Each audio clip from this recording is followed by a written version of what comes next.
안녕하세요. 소아청소년과 전문의 하정훈입니다. 요로감염은 단순하게 요로감염으로 끝나는 것이 아닙니다. 요로감염을 제대로 치료하지 않으면 콩팥이라고도 부르는 신장에 손상이 생길 수도 있기 때문에 요로감염은 조기 진단, 조기 치료가 정말 중요합니다. 부모들이 제일 관심을 가져야 할 것은 어떤 경우에 요로감염을 의심하고 소아과에 가야 하는가 이걸 겁니다. 오늘의 주제는 요로감염, 이런 경우에 꼭 의심해야 한다는 주제로 말씀을 드리겠습니다.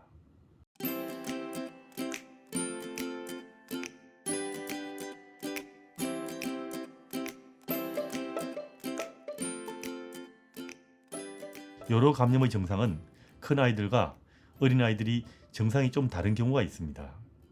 우선 일반적인 요로 감염의 증상부터 말씀드리고 그 다음에 어린아기들의 경우 부모들께서 특히 주의할 요로 감염의 증상도 뒷부분에 말씀을 드리겠습니다. 우선 일반적인 요로 감염의 증상입니다. 이 전체가 다 나타날 수도 있고 일부가 나타날 수도 있습니다. 요로 감염의 증상은 열이 나고 소변을 자주 보고 소변을 볼 때 아프고 소변이 갑자기 급하게 마렵고 소변이 마려운데도 소변을 잘 누지 못하는 경우가 있고 소변을 잘 가리던 아이가 밤에 다시 지도를 그리고 소변에서 안 좋은 냄새가 나고 소변이 탁하거나 피가 나오기도 합니다. 이들 증상 중 여러 개가 같이 나타날 수 있고 하나만 나타날 수 있기 때문에 이런 증상이 있으면 요로 감염을 염두에 두고 소아과 의사의 진료를 받는 것이 좋습니다. 그런데 이런 증상들이 있으면 누구나 쉽게 요로 감염을 떠올릴 수 있는데 아이들은 특히 나이가 어릴수록 이런 증상이 뚜렷하지 않고 모호한 증상이 나타나기도 합니다. 예를 들면 배가 아프거나 옆구리나 등이 아프기도 하고 토하기도 하고 잘 안 먹을 수도 있습니다. 그리고 계속 칭얼거리고 보채고 울 수도 있습니다. 장기간 지속되면 아기가 제대로 크지 않을 수도 있습니다. 요로 감염이 이런 증상으로 나타나는 경우 부모가 미리 공부하고 있지 않으면 요로 감염을 떠올리기란 쉽지 않을 겁니다.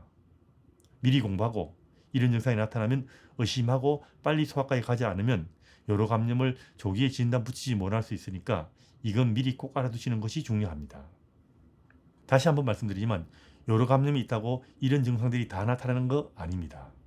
이들 증상 중에 몇 개만 나타날 수도 있지만 한두 개만 나타나는 경우도 있으니까 일단 이 중에서 하나라도 나타나는 경우 소아과 의사의 진료를 받는 것이 좋습니다. 그 다음으로 주의할 것은 어린아이들입니다. 어린아이들은 요로 감염에 걸려도 특별히 다른 증상이 없이 열만 나는 경우가 있어서 흔히 보는 열감기와 구분하기 힘든 경우도 있습니다. 그래서 어린아이들은 열만 날 경우 단순한 열감기라고 생각하고 해열제만 먹고 기다리면 곤란할 수도 있습니다. 특히 열이 나는 요로 감염의 경우 가능하면 빨리 항생제를 투여해야 신장에 합병증이 적게 생기기 때문에 열이 나는데 왜 나는지 정확히 잘 모르는 경우 반드시 소아과 의사의 진료를 빨리 받고 필요한 경우 소변 검사를 해서 진단을 빨리 붙이는 것이 안전합니다. 또 하나 더 주의할 것은 감기 같은 다른 병과 요로 감염이 겹치는 경우입니다. 아이들은 병에 걸리면 면역도 약해지기 때문에 요로 감염 같은 병에 같이 걸리는 경우가 드물지 않습니다. 그래서 감기를 치료하는 도중이라도 이런 요로 감염을 의심할 수 있는 증상이 나타나는 경우 소아과 의사에게 다시 진료를 받는 것이 좋다는 것 꼭 알아두시기 바랍니다. 아이들에게 요로 감염은 비교적 흔한 병입니다.